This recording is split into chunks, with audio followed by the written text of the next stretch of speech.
The scrapyard on Velko's station smelled of hot metal and old oil.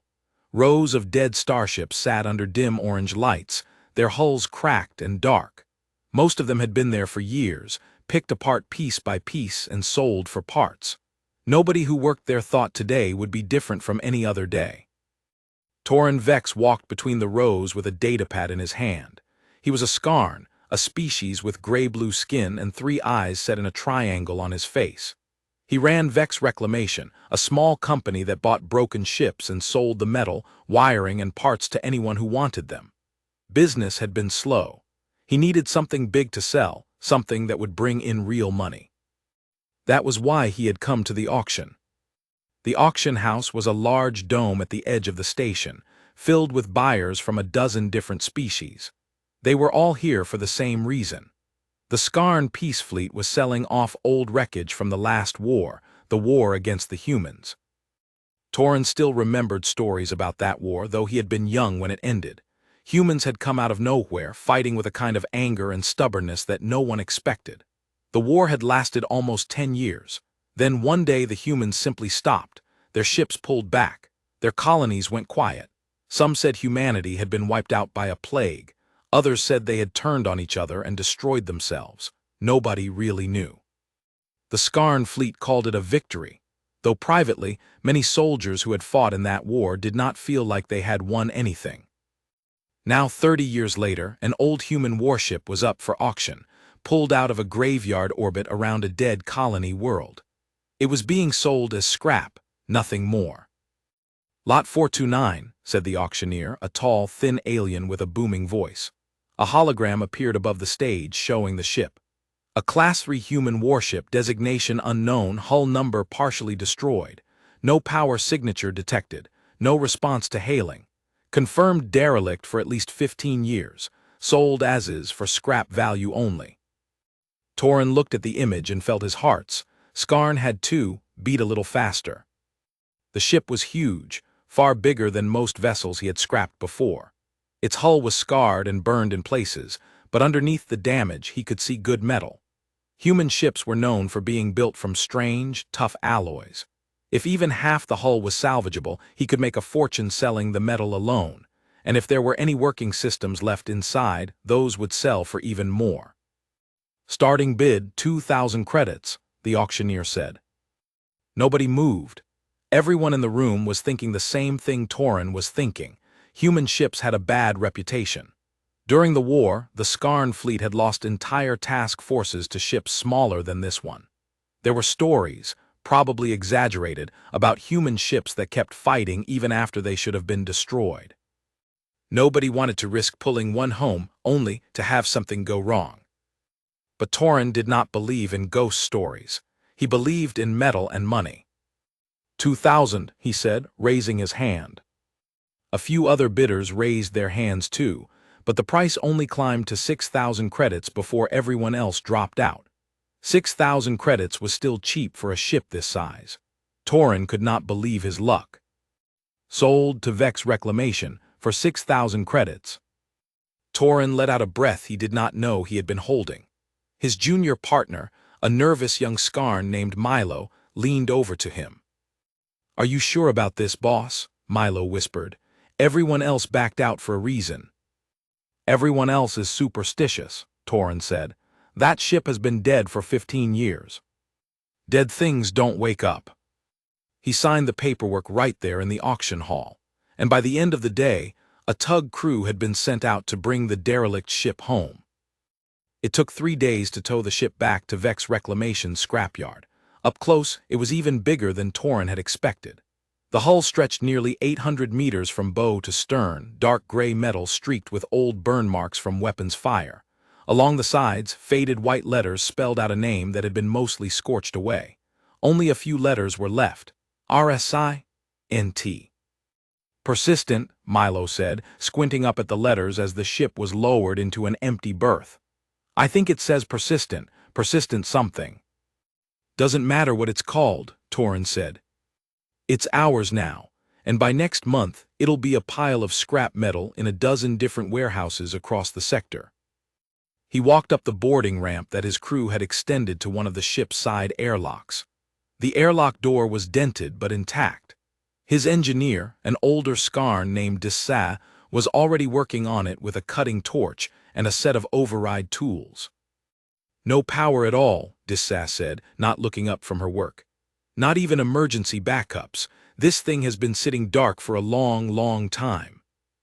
"Good," Torrin said. "Dark and dead is exactly how I like my scrap." It took Dissa almost an hour to force the airlock open manually, using hand cranks built into the door for exactly this kind of situation. When the heavy door finally slid aside, cold, stale air rushed out, carrying the smell of dust and rust. Torrin switched on his handheld light and stepped inside, with Milo and Dissa close behind him. The inside of the ship was dark and silent. Their lights swept across corridors lined with strange square panels, humming with no sound at all because there was no power to make them hum. Wires hung loose from open panels in the walls, some of them scorched black. In several places, the metal floor was buckled upward, as if something huge had struck the ship from below. "This place has seen some fighting," Dissa muttered, running her light along a long scar in the wall, deep enough to show the metal ribs underneath. They walked deeper into the ship, mapping out corridors as they went so they could plan where to start cutting for scrap. They passed empty rooms that might have been crew quarters, rows of small metal beds bolted to the walls. They passed a larger room filled with rows of seats facing a blank wall screen, maybe a mess hall or a briefing room. Everywhere, dust had settled thick over every surface, undisturbed for years. Then they found the bridge. It was near the front of the ship, a wide room with several chairs facing a huge curved window, now dark and cracked in one corner. Consoles lined the walls, covered in dead screens and dark buttons. In the center of the room stood a raised platform with a single chair, larger than the others, facing all the dead controls like a throne looking out over a kingdom that no longer existed. "This is the captain's chair," Milo said quietly. His voice hushed the way people's voices go hushed in old, empty places. Torrin walked up to the central console below the chair and ran his light over it. Most of the panel was dark, but near the base, half hidden by a fallen piece of ceiling panel, he noticed something odd. A small section of the console had a faint outline glowing around its edges. Not bright, barely visible, but it was light in a ship that was supposed to have no power at all. "Dissa," he called. "Come look at this." Dissa knelt down and pulled the fallen panel away, revealing a small section of casing with strange markings on it. She pressed her scanner against it and frowned at the readout. "There's something here," she said slowly.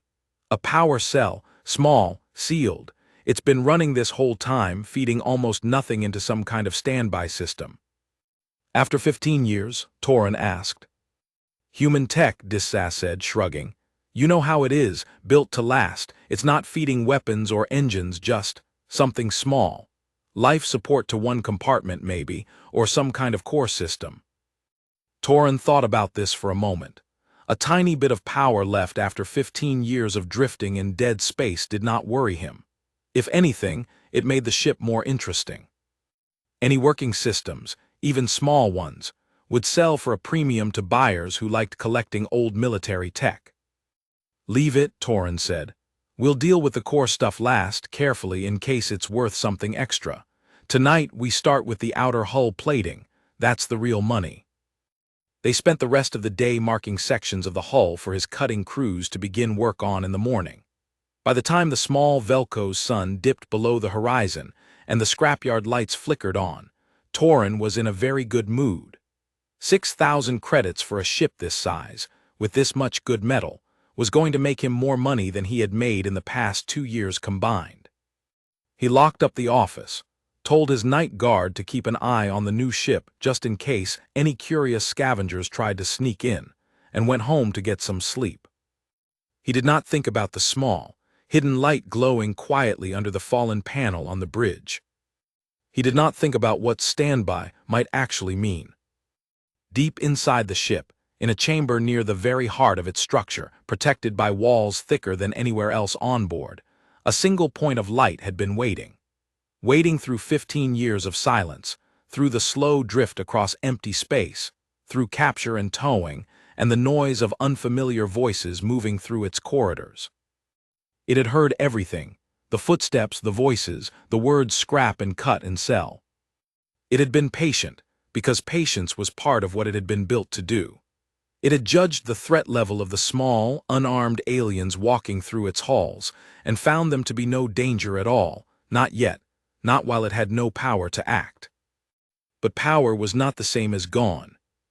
As the scrapyard fell quiet, and the last worker left for the night, deep systems that had rested for 15 long years began, very slowly, to stir. A single line of text formed somewhere in the dark, seen by no one. Unauthorized personnel detected. Reactivation sequence initiated. The night was about to get very interesting for Vex Reclamation. Night settled over Velko's station scrapyard. The orange work lights dimmed to a lower setting, leaving long shadows between the rows of dead ships. Only one guard remained on duty, a young Skarn named Petch, who spent most of his shift sitting in a small booth near the front gate, drinking cold tea and watching a show on his datapad. He was not paid enough to walk around checking every ship every hour. He was paid to sit, watch the cameras, and call for help if something looked wrong. So far, in 6 months of working the night shift, nothing had ever looked wrong. Tonight would be different. Deep inside the human warship, hidden systems that had rested for 15 years continued their slow climb back to life. It did not happen all at once. A ship this size, this old, this damaged, could not simply snap awake. Instead, it happened in careful steps, the way a person moves slowly after sleeping a very long time, testing each muscle before standing up. First, the tiny reserve power cell that had survived the crash and the long drift through space began feeding energy into a wider network of backup systems. Small lights flickered on in the walls of the central core chamber, one by one, like stars appearing as the sky grows dark. A soft hum began, so quiet that even someone standing right next to it might not notice. Then came the check. Hull integrity, compromised, 61% structural damage. Weapon systems, offline. Engine systems, offline. Life support, offline shipwide. Crew status, searching. Crew status, no life signs detected. Command authority, no response. Captain's authorization, no response. The system paused on this information the way a person might pause after hearing bad news. There was no crew. There was no captain. There had been no one giving orders for a very long time. Location unknown, cross-referencing star charts. Location confirmed, Velko's station, Skarn territory.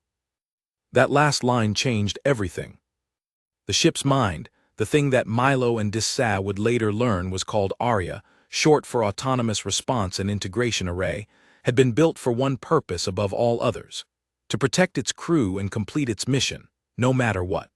It had been installed on a warship named the Persistent Asterisk, back when humanity's war with the Skarn was still raging.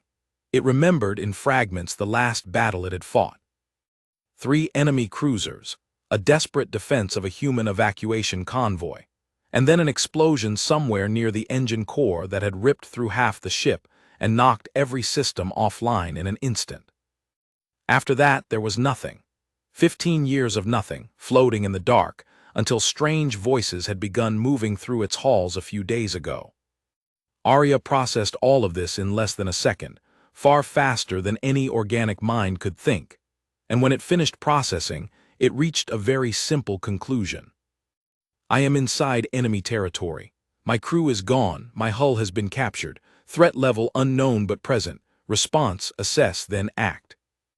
It did not have enough power to fire weapons, or even to move the ship an inch, but it did have enough power for smaller things, enough to open a locked door, enough to turn on internal lights one section at a time, enough, most importantly, to speak. In the guard booth, Petch was halfway through an episode of his favorite show when the lights on his monitoring panel changed color. He glanced up, annoyed at the interruption, expecting a system glitch.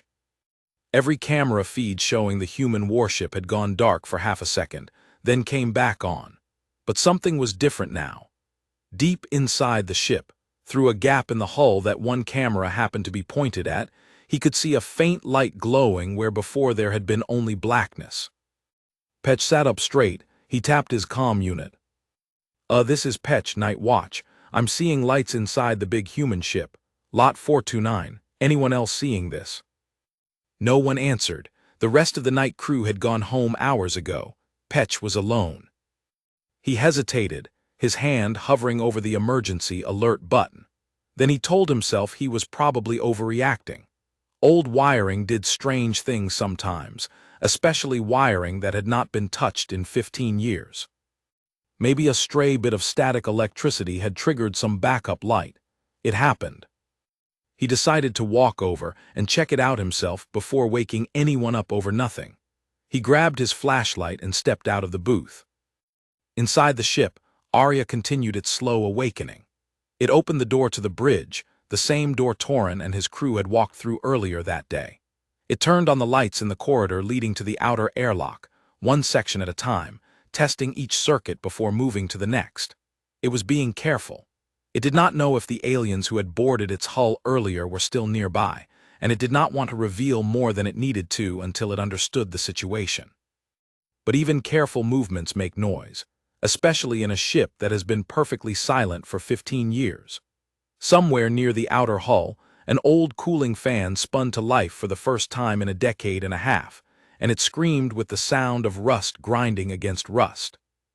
Petch heard it from 30 meters away and froze in place. "That's not a glitch," he whispered to himself. He should have called for backup right then. Instead, curiosity got the better of him, the same curiosity that gets so many people into trouble in stories like this one.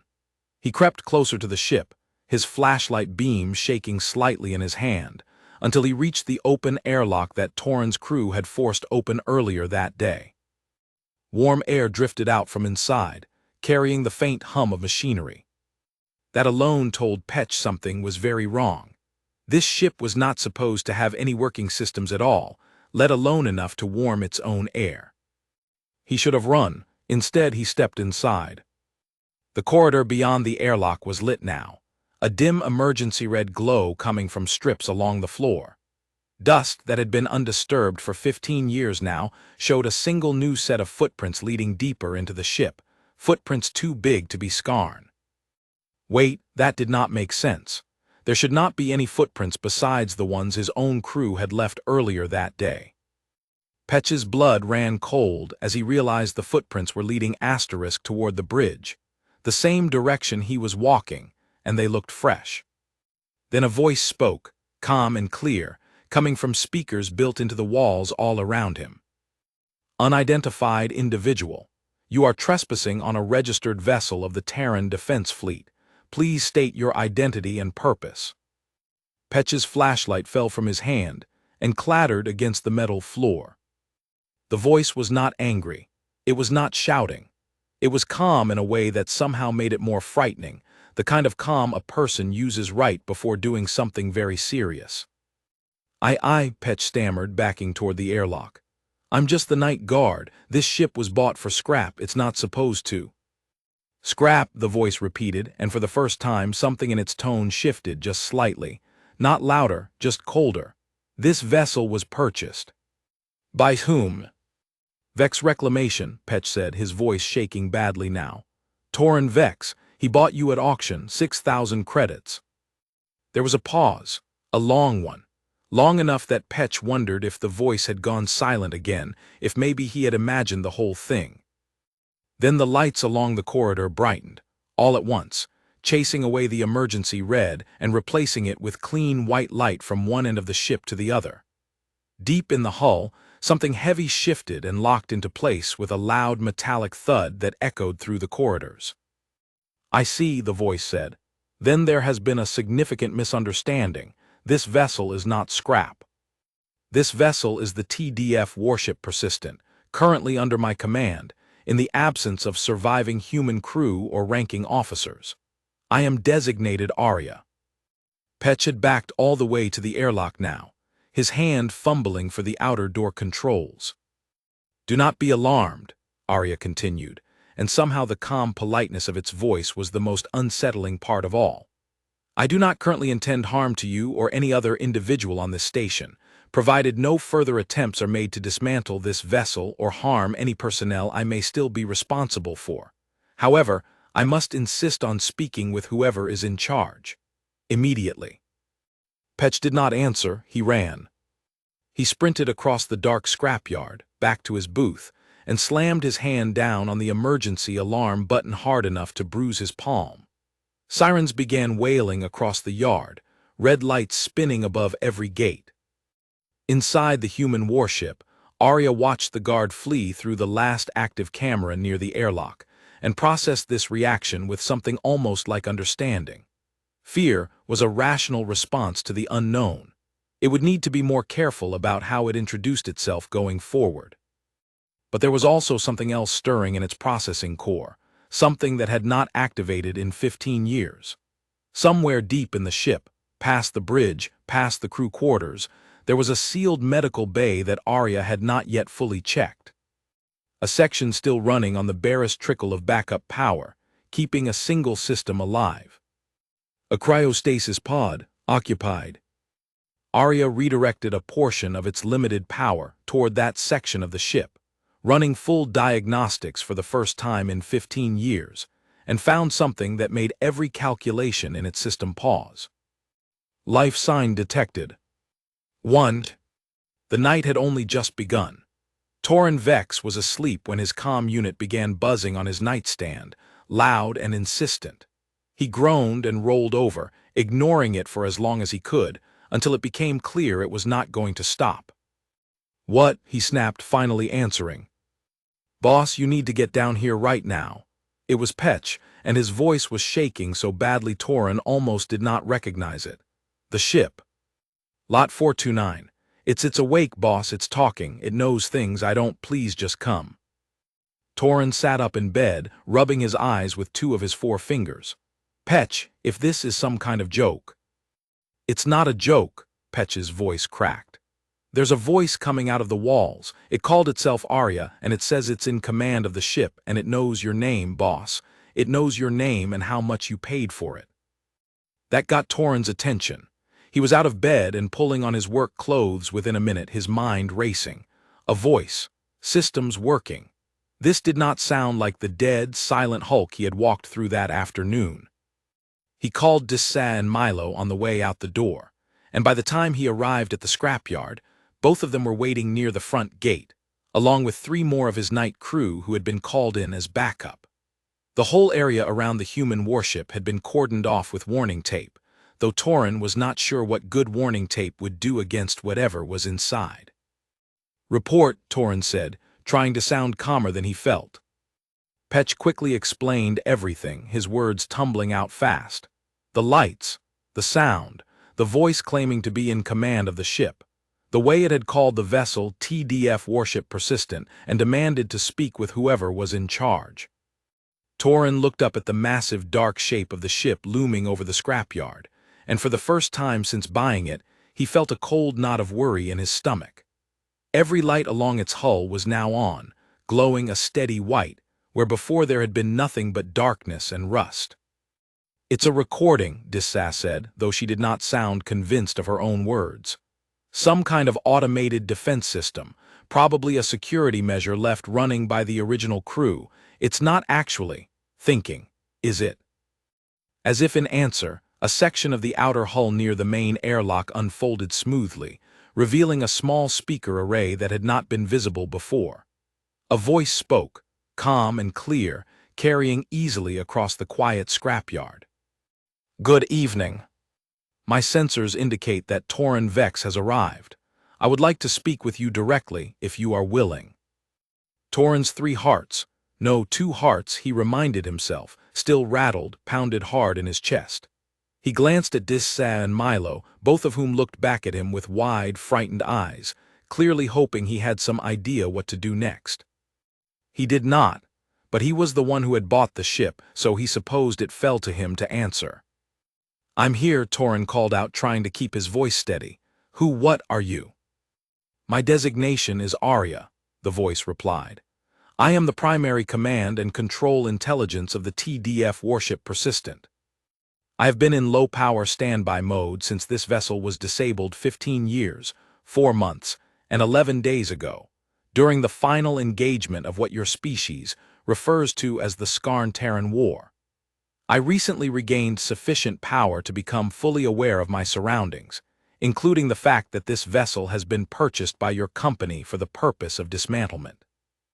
Torin swallowed hard. That's correct, we bought it at auction, legally. It was declared derelict, no power signature, no response to hailing. 15 years, just like you said. I understand the legal circumstances from your perspective, Arya said, and there was something almost patient in its tone, like a teacher explaining something to a nervous student. However, I must inform you that this vessel is not, in fact, without a crew. During my diagnostic scan this evening, I detected one living occupant in the ship's secondary medical bay, currently in long-term cryogenic stasis. A stunned silence fell over the scrapyard. Even the wind seemed to stop for a moment. A person, Milo said quietly. There's a person in there alive. Correct, Arya replied. Commander Alina Reyes, executive officer of this vessel at the time of the final engagement. She was placed into emergency stasis by my automated medical systems after suffering severe injuries during the battle that disabled this ship. I have maintained her stasis pod on backup power for the past 15 years, prioritizing this system above all others once emergency protocols activated. She remains alive, though her condition is currently unknown without a full medical scan, which I have not yet had sufficient power to perform. Torin felt sick. He had bought this ship as scrap metal. He had planned to spend the next month cutting it apart piece by piece. And the whole time, there had been a living person frozen inside it, kept alive by a machine that refused to let her go, even after 15 years of silence and abandonment. Why didn't you say something sooner? Torin asked. When we first boarded, when my crew was walking through your halls, why not speak up then? I did not have sufficient power to communicate at that time, Arya said. My systems were still in the earliest stages of reactivation. I chose to observe rather than reveal myself prematurely, as I did not yet understand the intentions of those who had boarded me. Given the history between our species, caution seemed appropriate. Dissa stepped forward, her scientific curiosity apparently overcoming her fear. You've been protecting her this whole time, on almost no power for 15 years. Yes, Arya said simply. It is my function to protect the crew of this vessel. Commander Reyes is, as far as my sensors can determine, the last surviving member of that crew. I could not allow her to die, even if maintaining her stasis required diverting power from every other system on the ship, including my own higher functions. I accepted a reduced state of awareness in order to preserve her life. There was something in the simplicity of that statement that struck everyone standing in the scrapyard silent for a long moment. A machine, alone in the dark for 15 years, choosing again and again to spend its last scraps of power keeping one person alive, with no way of knowing if anyone would ever come to help. Okay, Torin said finally, rubbing a hand over his face. Okay, this changes things. We can't scrap a ship with a living person inside it. That's not even legal, war salvage or not. We need to get her out, get her proper medical care. I agree, Arya said. However, I must also inform you of a complication.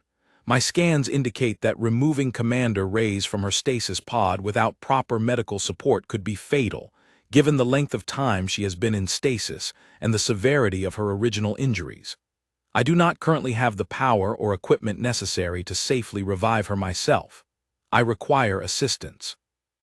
We don't have human medical equipment, Dissa said. Nobody on this station does. There hasn't been a human anywhere near Skarn territory in 15 years. I am aware, Arya said.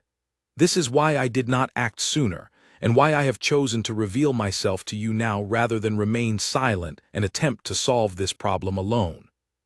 I need your help, Torin Vex. I am asking you formally not to dismantle this vessel, and to assist me in finding proper medical care for Commander Reyes. In exchange, I am prepared to offer compensation, information, or whatever assistance I am capable of providing.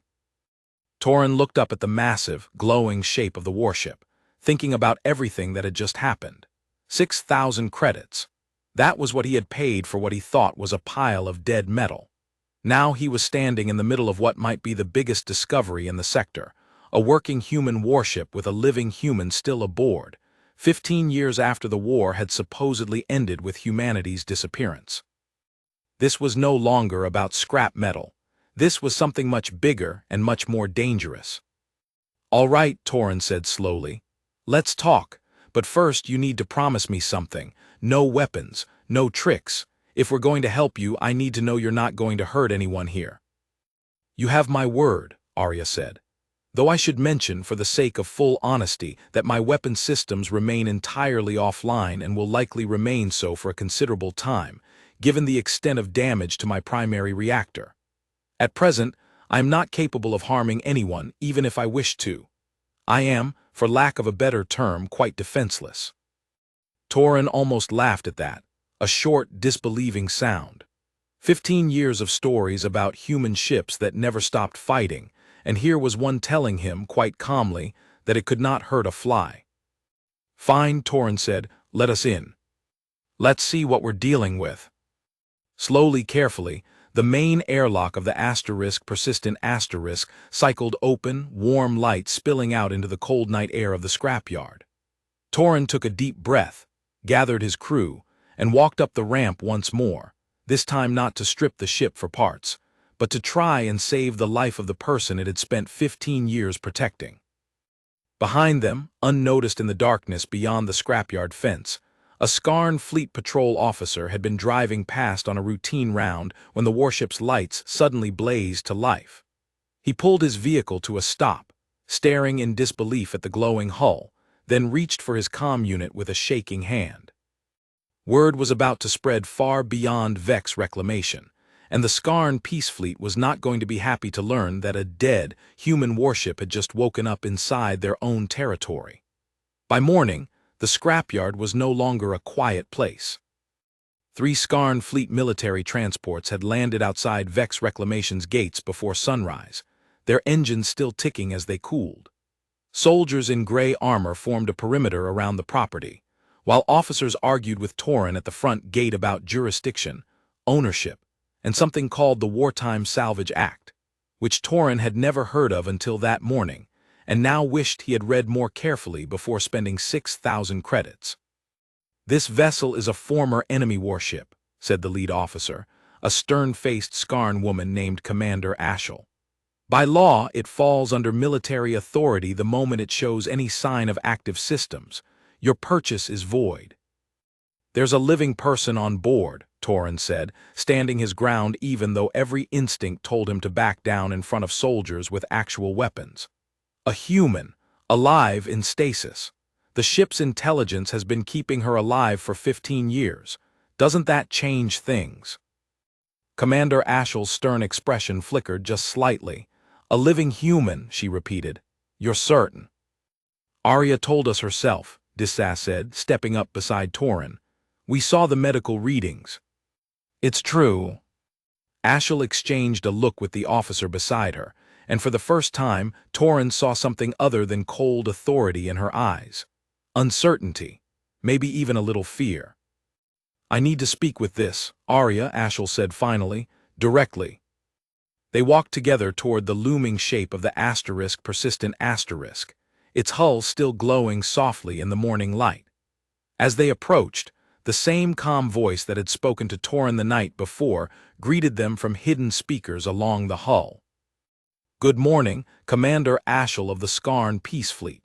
I have been monitoring your communications since your transports entered the scrapyard's airspace. I assume you are here regarding my situation." Ashel stiffened, clearly unsettled at being addressed by name before she had introduced herself. "You've been listening to military channels." "I have been listening to any channel within range, in order to understand the current state of relations between our species," Arya said. "I apologize if this concerns you, but after 15 years of isolation, I considered it a reasonable precaution. I assure you, I have taken no hostile action, and my weapon systems remain offline." "Why should I believe that?" Ashel asked. "Because if I intended harm, Commander, I would not need to tell you anything at all," Arya replied, and there was something almost gentle in its tone. "I would simply act. Instead, I am asking for help. I have a badly injured human aboard who requires medical attention beyond what I am currently capable of providing. That is my only priority at this moment. Not war, not revenge, a life." Ashel was quiet for a long moment, studying the ship's hull as if she could somehow read the truth in its scarred metal surface. "The war ended 15 years ago," she said slowly. "Your people vanished, no contact, no communication. We assumed—" She stopped herself. "You assumed humanity had been destroyed or had destroyed itself," Arya finished for her. "I understand why you believed that. From your perspective, an entire species simply disappeared all at once without explanation. But I can tell you, Commander, that assumption is incorrect." Every soldier standing nearby went very still. "Humanity did not disappear," Arya continued. "We withdrew, deliberately and in full coordination across every human colony and fleet. The war against the Skarn Peace Fleet and against 3 other species in that same conflict was costing us more than we could sustain. Our leadership made a decision that we could not win through continued open warfare, not without losing everything we had left. So we pulled back, sealed our remaining territory behind heavily defended borders, and turned our full effort toward rebuilding, rather than fighting a war we could not win quickly." 15 years, Ashel said. "You've had 15 years to rebuild." "Yes," Arya said simply. "And I would advise your government to consider carefully what that might mean, going forward." The weight of that statement settled over everyone in the scrapyard like a physical thing.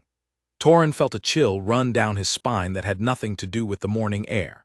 He had grown up hearing stories about the terrifying stubbornness of human forces during the war, how they had fought against overwhelming numbers with an intensity that unsettled even hardened Skarn soldiers. The idea that such a species had spent 15 quiet years rebuilding, unseen and unchecked, was not a comforting thought. "Are you saying this as a threat?" Ashel asked carefully. "No," Arya said. "I am saying this as a fact, offered honestly, because I believe honesty is the only foundation on which anything good can be built between our species from this point forward. I have no interest in restarting a war. I have spent 15 years alone, keeping one person alive with almost nothing to sustain either of us. I am tired, Commander, in whatever way it is possible for something like me to be tired. I want to save Commander Reyes. That is all I want right now." Ashel looked over at Torin and Dissea, then back at the ship. Finally, she let out a long breath. "Show me," she said. "Show me this human you've been protecting." They walked through the ship together, an unlikely group. A Skarn military commander, several soldiers, Torin and his small salvage crew, all led deeper into the asterisk persistent by Arya's calm directions echoing through the corridors. The ship's internal lights had grown brighter overnight as more systems slowly came back online, revealing details that had been hidden in darkness the day before. Faded murals on some walls, showing images of Earth and other human worlds. A small memorial plaque near the mess hall, listing names, presumably crew members lost before the ship's final battle. They reached the medical bay at last, a room lined with rows of dark, powered-down equipment, all of it dead except for a single pod near the back wall, glowing with a soft blue light. Inside, suspended in pale blue fluid, was a woman. Her eyes were closed, her dark hair floating gently around her face. Tubes and wires connected her to the machinery keeping her alive, and despite the 15 years that had passed, she looked untouched by time, frozen in the exact moment she had been placed into stasis. "Commander Elena Reyes," Arya said quietly, and for the first time its calm voice carried something that sounded almost like sorrow. "Executive Officer of the Persistent." She stayed behind on the bridge during the final engagement, coordinating the evacuation of escape pods carrying the rest of the crew, while I attempted to hold the ship together. She was struck by shrapnel during the explosion that disabled my primary systems. I placed her into emergency stasis with the last of my main power, moments before the following blackout. Ashel stared at the pod for a long moment, then turned to look at Arya's nearest speaker panel, as if trying to look the ship's mind directly in the eye. "She saved her crew," Ashel said quietly, "and you saved her." "It seemed the only correct choice," Arya said. "I could not save everyone that day, I could save her." Commander Ashel was quiet for a long time after that. Then she straightened her shoulders and turned to the soldier beside her. "Contact Fleet Command," she said. "Tell them we need a full medical team here immediately with experience in long-term stasis revival. And tell them," she hesitated, glancing back at the pod one more time. "Tell them we may need to reopen a communication channel with the human border, officially this time." The soldier's eyes went wide. "Commander, that hasn't been attempted in 15 years. Fleet Command might not." "I don't care what Fleet Command might or might not want," Ashel snapped. "There is a living person in that pod who deserves proper medical care, care we cannot provide alone. And there is an entire species out there that we assumed was gone, that apparently is not gone at all. I would rather open that door carefully on our terms than have it kicked open on theirs. Make the call." As the soldier hurried off to relay the order, Torin found himself standing quietly beside the glowing stasis pod, looking down at the sleeping face of a woman who had waited 15 years, protected the entire time by a loyal machine that refused to let her go.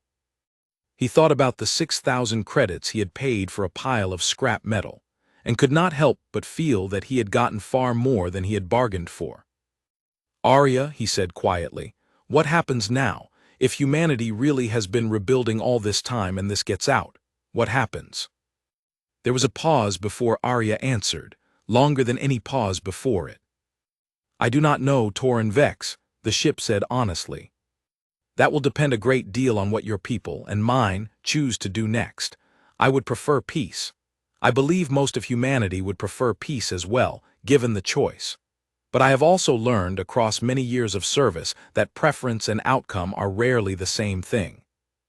Outside, the morning sun climbed higher over Velko's station, and far beyond the edges of Skarn territory, in the depths of space nobody had dared explore in 15 years, something was about to stir that would change everything, for both species forever.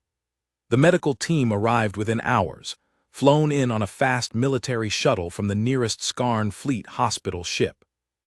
They worked carefully alongside Arya, who guided them through every system in the *persistence* medical bay with patient, exact instructions, translating 15-year-old human technology into terms the Skarn doctors could understand. It took 2 full days to safely bring Commander Alina Reyes out of stasis. Torin, Dissa and Milo were not allowed inside the medical bay for most of it, but Arya kept them updated through speakers set up in the mess hall where they waited, along with Commander Ashel, and a growing number of Skarn Fleet officials who had begun arriving at the scrapyard as word of the discovery spread. On the 3rd day, Arya's voice came over the speakers with something Torin had never heard from it before. Real excitement, warm and unmistakable, breaking through its usual calm. "She is awake." The mess hall erupted into quiet cheers and relieved laughter, even from soldiers who, a few days earlier, had been ready to treat this entire ship as a hostile threat.